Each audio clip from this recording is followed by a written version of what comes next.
So ಇವತ್ತು ಮಲ್ಕೊಳ್ಳೋಕೆ ಮುಂಚೆ ಒಂದು ಕತೆ ಹೇಳಿ ಮಾಡ್ಕೊಳ್ತೀನಿ. ಓಕೆ, ಏನು ಕತೆ ಅಂದರೆ ನೀತಿ ಕತೆ. ಸೊ ಕತೆ ಬಂದ್ಬಿಟ್ಟು ಒಬ್ಬ ರಾಜ ಇರ್ತಾನೆ.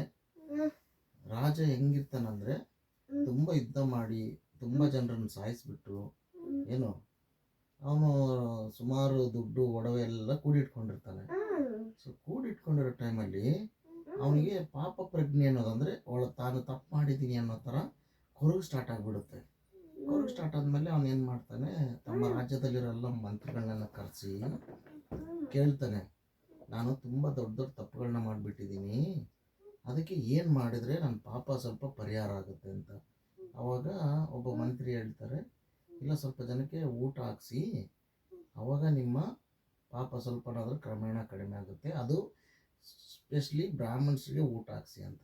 ರಾಜ ಏರ್ಪಾಟ್ ಮಾಡ್ತಾನೆ, ಜನ ಜಾಸ್ತಿ ಬರೋಕ್ಕೆ ಸ್ಟಾರ್ಟ್ ಮಾಡ್ತಾರೆ. ಬರ್ತಾ ಬರ್ತಾ ಬರ್ತಾ ರಾಜರ ಆಸ್ಥಾನದಲ್ಲಿ ಪ್ಲೇಸ್ ಹಾಕಾಗಲ್ಲ ಊಟ ಮಾಡೋಕ್ಕೆ. ಸೊ ಆವಾಗ ಮಂತ್ರಿಗಳು ಹೇಳ್ತಾರೆ, ಸರ್ ನಮ್ಮ ಹೊರಗಡೆ ಊರು ಹೊರಗಡೆ ಯುದ್ಧ ಭೂಮಿ ಏನಿದೆ ಅಲ್ಲಿ ನಾವು ಊಟ ವ್ಯವಸ್ಥೆ ಮಾಡೋಣ ಅಂತ ಹೇಳ್ತಾರೆ. ಸೊ ಆ ಟೈಮಲ್ಲಿ ರಾಜ ಅಡುಗೆ ಮಾಡ್ಸೋಕ್ಕೆ ರೆಡಿ ಮಾಡಿಸಿರ್ತಾರೆ.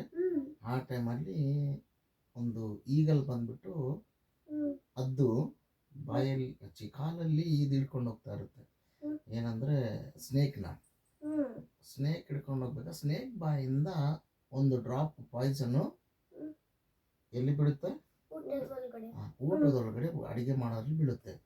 ಸೊ ಬಿದ್ದ ಮೇಲೆ ಏನಾಗುತ್ತೆ, ಅದನ್ನು ತಿಂದಿರೋ ಎಲ್ಲರೂ ಸತ್ತೋಗ್ಬಿಡ್ತಾರೆ. ಸತ್ತೋದ್ಮೇಲೆ ಸೊ ರಾಜನಿಗೆ ಮತ್ತೆ ತಲೆನೋವು ಸ್ಟಾರ್ಟ್ ಆಯಿತು, ಅಯ್ಯೋ ಮತ್ತೇನು ತಪ್ಪಾಗೋಯ್ತು ನನ್ನಿಂದ, ಇದು ಈ ಥರ ಯಾಕಾಯಿತು ಅಂತ. ಸೊ ಆದಮೇಲೆ ಮೇಲೆ ಚಿತ್ರಗುಪ್ತ ಯಮಧರ್ಮರಾಜ ಲೆಕ್ಕ ಬರೀತಿರ್ತಾರೆ, ಈ ಪಾಪನ ಯಾರ ಕೊಂಡ್ರಿ ಬರೆಯೋಣ ಅಂತ ಡಿಸ್ಕಷನ್ ನಡೀತಾ ಇರುತ್ತೆ. ಆವಾಗ ಇವ್ರಿಗೆ ತಲೆಗೆ ಹೊಡೆಯಲ್ಲ. ಅವಾಗ ಯಮಧರ್ಮರಾಜ ಹೇಳ್ತಾನೆ, ಚಿತ್ರಗುಪ್ತರೇ ಸ್ವಲ್ಪ ತಡ ಮಾಡಿ ಇದಕ್ಕೆ ಉತ್ತರ ನಾನು ಕೊಡ್ತೀನಿ ಅಂತ. ಸೊ ನಿಮ್ಮ ಪ್ರಕಾರ ನಿಮ್ಮಿಬ್ಬರಲ್ಲಿ ಇದರಲ್ಲಿ ತಪ್ಪು ಯಾರ್ದು? ಹೆಂಗೆ ಅದು ಇದು ಬೇರೆ ಆ ಸೈಡ್ ಇಂದ ಎದ್ಕೊಂಡು ಹೋಗಿಲ್ಲ, ಅದು ತನ್ನ ಆಹಾರ ತಗೊಂಡು ಹೋಗ್ತಾ ಇದೆ, ಅದ್ರ ತಪ್ಪಿಗಾಗುತ್ತೆ. ಯಾರು ತಪ್ಪು? ಸ್ನೇಕ್ ಸತ್ತೋಗಿದೆ, ಸ್ನೇಕ್ದಾಗಲ್ಲ. ಯಾರು ತಪ್ಪು? ರಾಜ ಒಳ್ಳೆ ಮನಸ್ಸಿಂದ ಊಟ ಹಾಕ್ಸ್ತಾ ಇದ್ದಾನೆ ತಮ್ಮ ಪಾಪ ಕಡಿಮೆ ಮಾಡ್ಕೊಳ್ಳೋಕ್ಕೆ. ಸೊ ಇದ್ರ ಉದ್ದೇಶ ಏನಂದರೆ, ಇದರಲ್ಲಿ ಹಾವಿಂದ ತಪ್ಪಿಲ್ಲ, ಯಾಕೆ ಹಾವು ಸತ್ತೋಗಿದೆ. ಹದ್ದಿಂದು ತಪ್ಪಿಲ್ಲ, ಹದ್ದು ತನ್ನ ಆಹಾರ ತಗೊಂಡು ಹೋಗ್ತಾ ಇದೆ. ರಾಜಂದು ತಪ್ಪಿಲ್ಲ, ರಾಜ ಊಟ ಹಾಕ್ಸ್ತಾ ಇದ್ದಾನೆ. ಆದರೆ ಸೊ ಈ ಪಾಪನ ಒಬ್ಬರು ತಗೊಳ್ಳೇಬೇಕಲ್ಲ, ಅಷ್ಟು ಜನ ಸತ್ತಿದ್ದಕ್ಕೆ.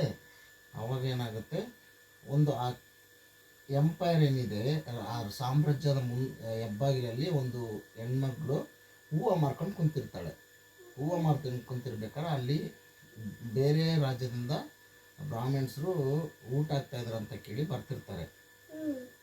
ಆ ಹೂವು ಮಾರೋ ಆ ಹೆಮ್ಮ ಹತ್ರ ಹೋಗಿ ಕೇಳ್ತಾರೆ, ರಾಜರ ಸ್ಥಾನಕ್ಕೆ ಹೇಗೆ ಹೋಗೋದಮ್ಮ ಅಂತ ಕೇಳಿದರೆ ಅವ್ರು ಹೇಳ್ತಾರೆ, ಹಿಂಗೋಗಿ ಮಹಾಸ್ವಾಮಿ ರಾಜರ ಸ್ಥಾನ ಸಿಗುತ್ತೆ. ಯಾಕೆ ಹೋಗ್ತಾಯಿದ್ರು ಅಂದರೆ, ಇಲ್ಲ ಅವ್ರು ಊಟ ಹಾಕಿಸ್ತಾ ಇದ್ದಾರೆ ಅಂತ.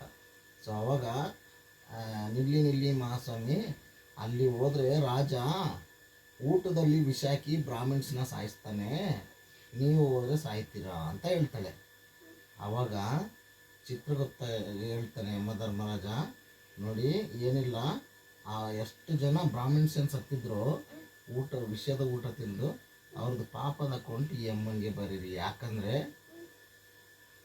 ಮಾಡಿದವ್ರ ಪಾಪ ಆಡಿದವರ ಬಾಯಲ್ಲಿ ಅಂತ ಒಂದು ಗಾದೆ.